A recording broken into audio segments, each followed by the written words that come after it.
Hey everyone, welcome back. Hope you're having a fantastic day so far. So later on today at some point, President Joe Biden is expecting to announce his re-election bid.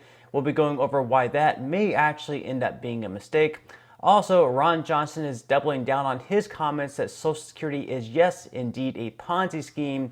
And finally, we're going to be going over why one group, a CEO, is saying that Social Security payments could possibly be delayed later on this summer if this one thing doesn't happen. Now, before I dive into the main content of today's video, if you wouldn't mind helping me out real quickly by just giving this video a like, that just helps out with the YouTube algorithm, and also consider subscribing to my channel if you have not already. Okay, so according to CNN, Biden team works to finalize re-election plans as polls show tepid support for a 2024 bid. So right now, officials are making final edits to an announcement video likely to be released Tuesday later today. He's not going to have any type of speech or anything like that. It's just going to be a pre-filmed video that he is going to be releasing, announcing that he is going to be running once again. And a recent NBC News poll released on Sunday found just 26% of Americans think that Biden should run for a second term as president, a very low number, while 70% say he should not run.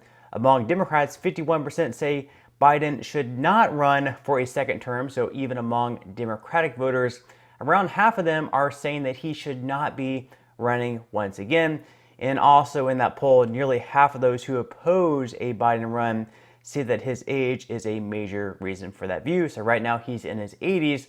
If he gets reelected in 2024 and runs for another 4 years, he's going to be finishing up that term in his upper 80s. So a lot of people are concerned that he might be too old to go on for a second term. Now, if we're looking ahead, of course, it looks like former President Donald Trump may be the person that Biden is going to be facing off against. Now, if we look at some polling here in the Republican presidential nomination, we see that Trump has a pretty huge lead. On average, he has a 29-point lead right now over the next person in Ron DeSantis, who he would be facing off against, probably his main competitor.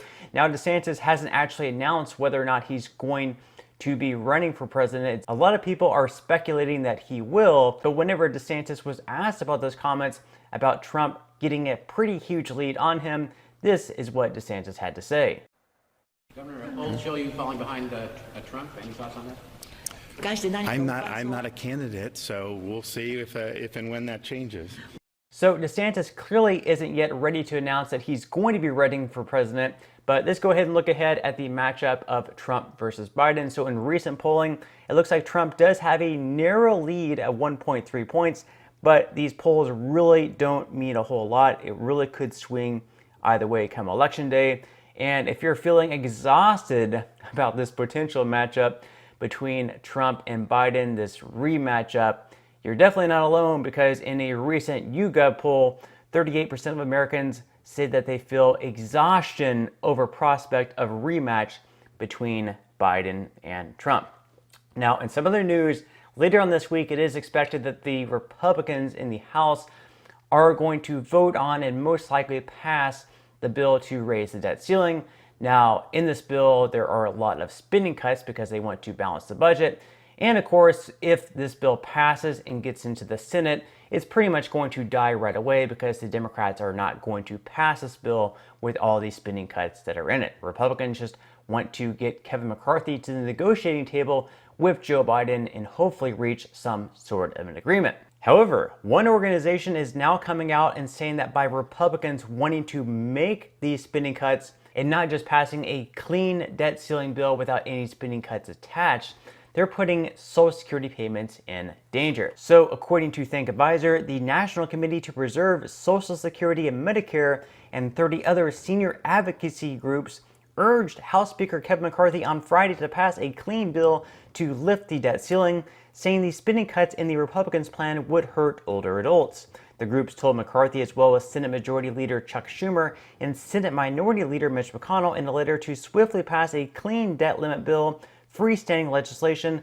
without any other provisions. Max Richman, CEO of NCP SSM, wrote in an op-ed published Monday in the Hill that House Republicans are, quote, demanding spending caps that will shortchange almost every federal agency, proposing to freeze spending at fiscal year 2022 levels, which would amount to an estimated 23% reduction for everything except the military and veterans programs.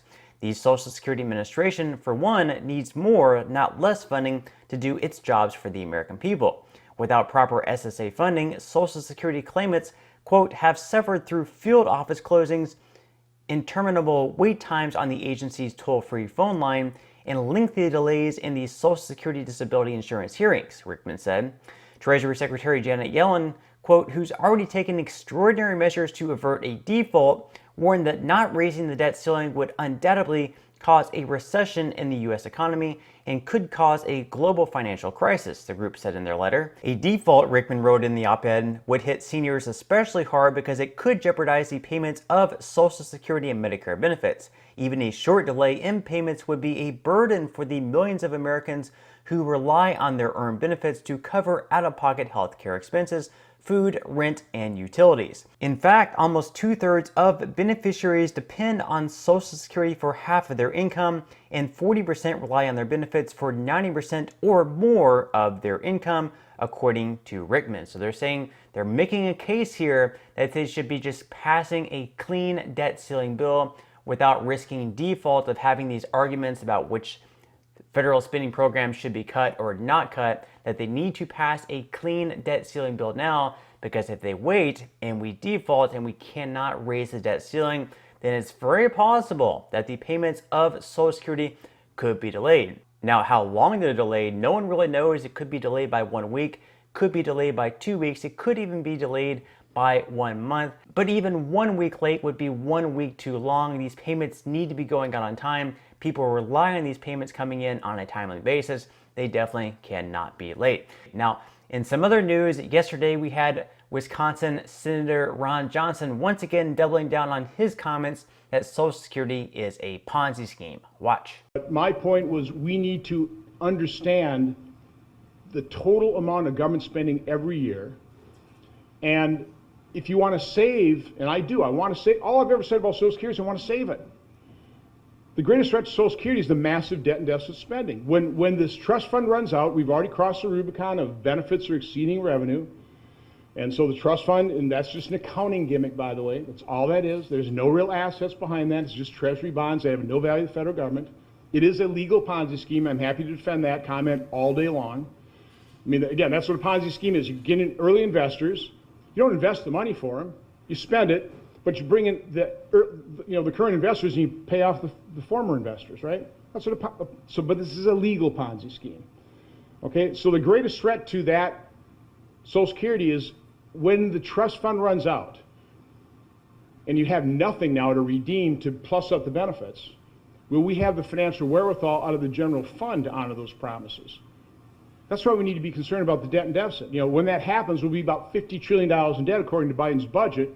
So Johnson here is saying that he wants to save Social Security, but obviously by doing that, he's making a case that there needs to be some type of spending cuts taking place, and that Social Security is indeed a Ponzi scheme because the people paying into the system now may not actually get the benefits later on in their life. But let me know what you think about his comments down below. But that's all with the news we have for today's video. I certainly hope that you enjoyed. If you did, again, I would greatly appreciate if you could give this video a like. Consider subscribing to my channel if you have not already, and I will see you in the next video.